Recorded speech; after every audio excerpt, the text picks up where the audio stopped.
Assalamualaikum warahmatullahi wabarakatuh. Perkenalkan, nama saya Siti Sofiatus Soleha dengan NIM 2010700107 dari kelas A. Di sini saya akan menjelaskan proses fertilisasi pada manusia sampai menjadi zigot.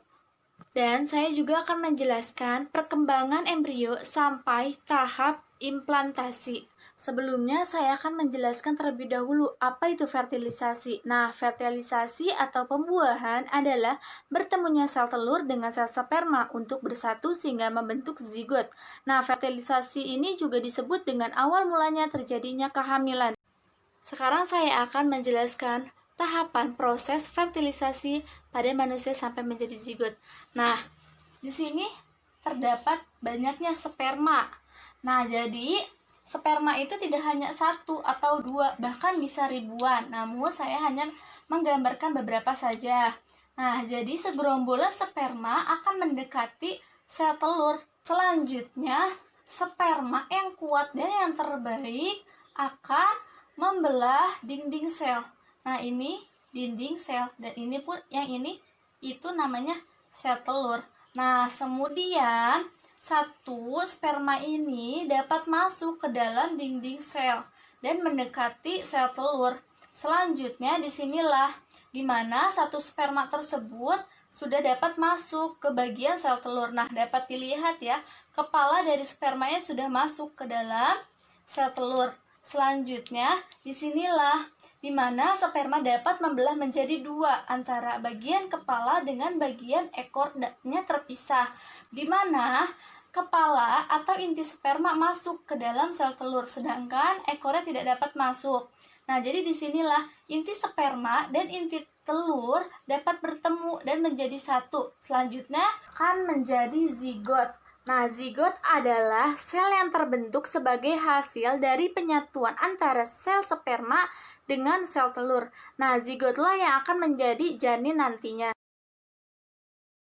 Nah, sekarang saya akan menjelaskan tahapan proses dari embrio sampai ke implantasi. Pada saat folikel pecah, nih ada di sini folikel pecah akan menjadi oosit sekunder. Nah, oosit sekunder akan menjadi ovulasi. Selanjutnya terjadilah pembuahan yang terjadi sekitar 12-14 jam setelah ovulasi. Selanjutnya terjadilah mulai dibentuknya pronukleus. Terdapat inti sperma, inti telur, dan tubuh kutub. Ini terjadi di hari 0. Selanjutnya terjadilah zigot. Setelah zigot terjadi divisi pembelahan pertama. Nah, zigot dan divisi pembelahan pertama dapat disebut juga dengan zona fluisida. Dari divisi pembelahan pertama menuju ke hari pertama, yaitu menjadi 2 sel. Dari hari pertama ke hari kedua menjadi 4 sel. Selanjutnya hari ketiga morkula awal, hari keempat morkula terlambat. Nah, hari pertama sampai hari keempat disebut juga dengan pembelahan. Nah, di mana pembelahan pertama selesai sekitar 30 jam setelah pembelahan di dalam sel induk.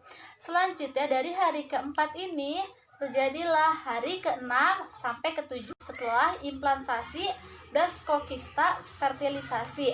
Nah, di sini blastula sudah sampai ke dalam uterus atau ke dalam rahim. Nah, jadi akan mengalami tuh implantasi atau gastrula, lalu akan mengalami lagi pemasukan ke dalam dinding endometrium. Nah, di dinding inilah terjadinya proses kehamilan.